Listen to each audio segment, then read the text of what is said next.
la soga de momento.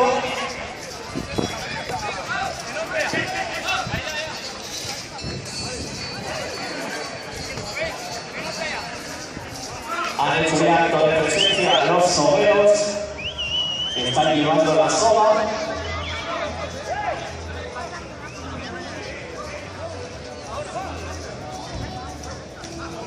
Siguen al toro y ya van a pasar la vaga alrededor de la soga.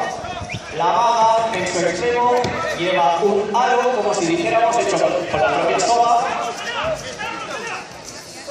Y ya lo han pasado y ahora tiran de un extremo cada parte de la cuadrilla y ya está el toro con las dos sogas. La soga y la vaga.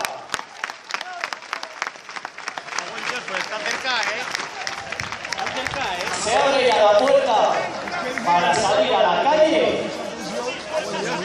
Y ahora podríamos decir que es muy parecido a lo que ha hecho Yuncos. El toro va a ir con una soga por delante, otra por detrás. Pero volvemos a decir que no hay que fiarse.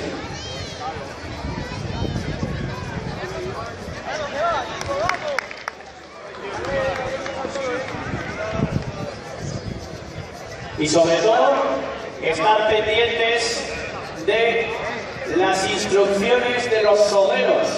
Si piden que se cite al toro para un lugar o para otro, ya sale a la calle. Y los